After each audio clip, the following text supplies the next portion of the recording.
الحمدللہ رب العالمین والصلاة والسلام علی قائد الغر المحجلین نبینا محمد وعلی آلہ وصحبہ اجمعین۔ پیارے بھائیوں اور دینی بہنوں، السلام علیکم ورحمۃ اللہ وبرکاتہ۔ کیا آپ جانتے ہیں کہ مسجد اقصیٰ کو مسجد اقصیٰ کیوں کہتے ہیں اور مسجد اقصیٰ کی سب سے پہلے کس نے تعمیر کی تھی؟ اقصیٰ کا معنی ہوتا ہے دور تر، بعید تر، اور مطلب یہ کہ اسلام کے 3 مقامات میں سے یہ مقام باقی 2 کی بنسبت دور تر ہے، بعید تر ہے۔ 3 مقامات کون کون سے ہیں؟ حرم مکی، مسجد نبوی اور مسجد اقصیٰ۔ ان 3 مقامات میں سے 2 مقامات یعنی مکہ اور مدینہ ایک دوسرے سے قریب ہیں، لیکن مسجد اقصیٰ ان دونوں سے بعید تر ہے، دور تر ہے، اسی لیے اس مسجد کو مسجد اقصیٰ کہا جاتا ہے۔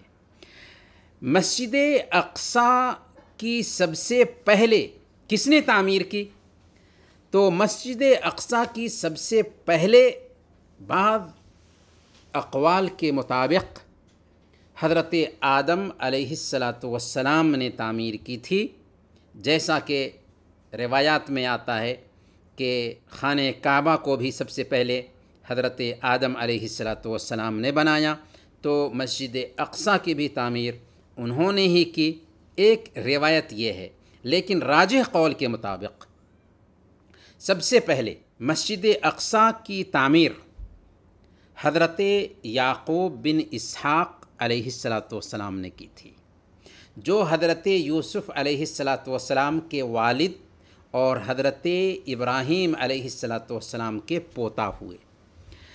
حضرت ابراہیم علیہ السلام جب خانہ کعبہ کی تعمیر سے فارغ ہوئے تو اس کے 40 سال کے بعد حضرت یعقوب علیہ السلام نے بیت المقدس بنائی تھی، جیسا کہ صحیح بخاری کی روایت میں آتا ہے کہ سب سے پہلی مسجد حرام ہے، اور اس کے بعد 40 سال کے بعد مسجد اقصیٰ کی تعمیر کی گئی۔ یہ حضرت ابو ذر رضی اللہ تعالیٰ عنہ سے روایت حدیث سے پتہ چلتا ہے۔ البتہ سنن ابن ماجہ کی ایک روایت میں یہ آتا ہے کہ حضرت سلیمان علیہ السلام جب بیت المقدس کی تعمیر سے فارغ ہوئے تو انہوں نے 3 دعا کی تھی۔ تو اس سے پتہ کیا چلا کہ حضرت سلیمان علیہ السلام نے مسجد اقصیٰ کی تعمیر کی تھی۔ اس اشکال کا جواب امام ابن القیم رحمۃ اللہ علیہ نے زاد المعاد میں یہ دیا ہے، فإن سلیمان انما کان له من المسجد الاقصى تجدیدہ لا تأسیسہ والذی اسسہ هو یعقوب بن اسحاق۔ حضرت سلیمان علیہ السلام نے مسجد اقصیٰ کی تجدید کی تھی، نہ کہ تاسیس، اور اصل میں اس کے مؤسس حضرت یعقوب بن اسحاق علیہ السلام ہیں۔ گویا حضرت یعقوب علیہ السلام مسجد اقصیٰ کے فاؤنڈر ہیں، مؤسس ہیں، اور سلیمان علیہ السلام نے مسجد اقصیٰ کا رینیول کیا تھا، اس کی تجدید کی تھی۔ اس طریقے سے کوئی اشکال باقی نہیں رہتا۔